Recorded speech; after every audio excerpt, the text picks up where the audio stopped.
I cannot think of an instance where a director's concept has done more to make a work accessible than Christina Rios' resituating of Thyrsis and Amaranth for R-S Theatrics. The opera is based on a story about shepherds by Jean de La Fontaine, a 17th century French poet. Thyrsis is a shepherd who loves the shepherdess Amaranth. When he finally works up the courage to speak about his feelings, he draws an unexpected response.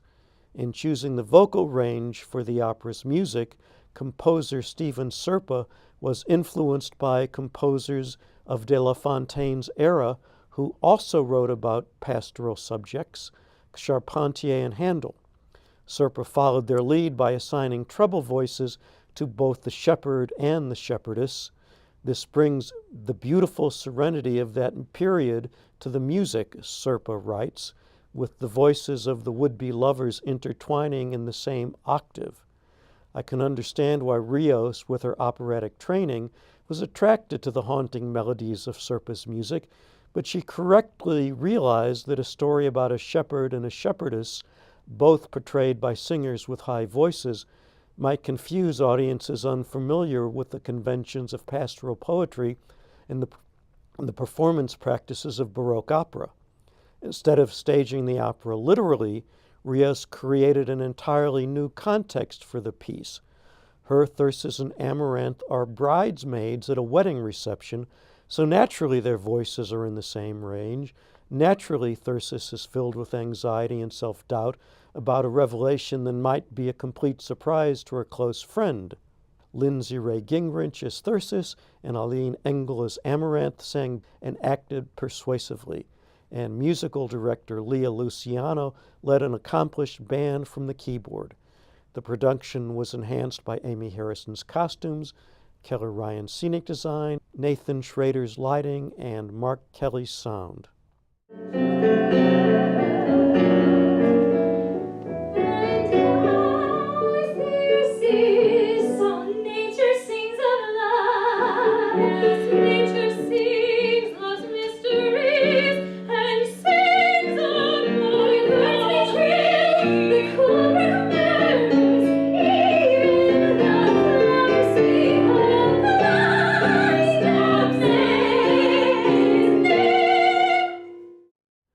Thyrsis and Amaranth was the middle act of R-S Theatrics' season opener, which had the collective title Love, actually, ellipsis.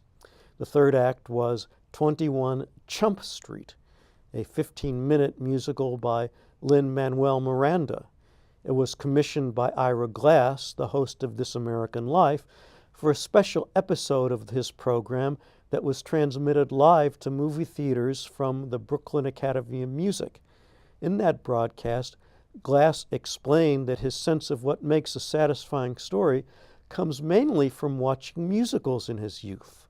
21 Chump Street was an attempt to create a musical based on journalism.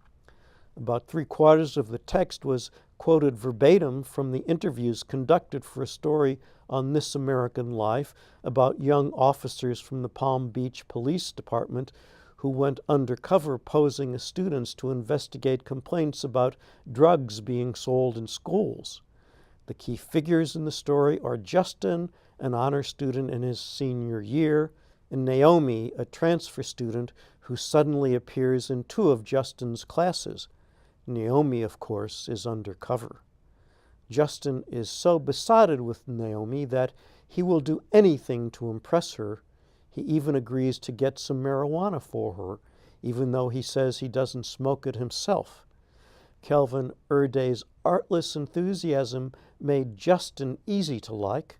Natasha Toro did well in making a case for the officer's side of the story. Sarah Jane Alverson was an effective narrator. Omega Jones, Phil Leveling, and Kevin Corpus are older than the high school boys they played, but you wouldn't know it from the energy they radiated in Taylor Pete's exhilarating choreography.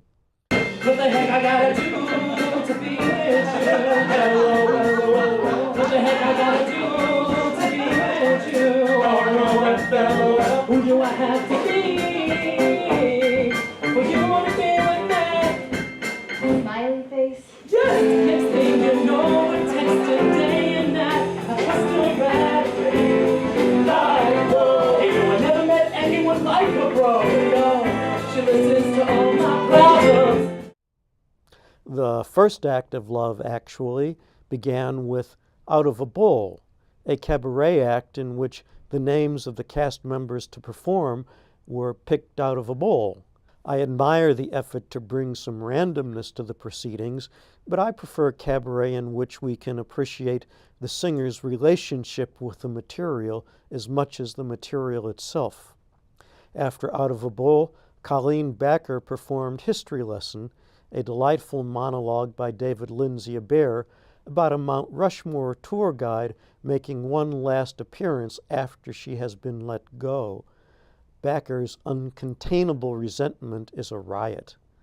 The first act concludes with another piece by Lin-Manuel Miranda, the opening number from Hamilton. If you're wondering why this musical is attracting so much attention, you'll know when you hear a bit of this marvelous performance.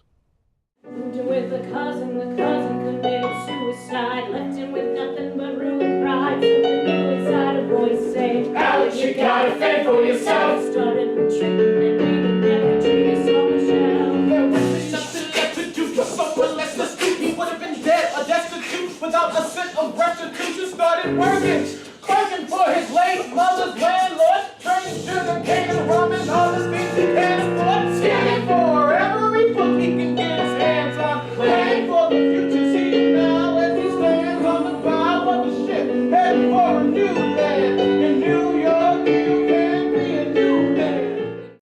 Hey, thanks for watching. Click here to subscribe and check us out on Facebook. The link is below.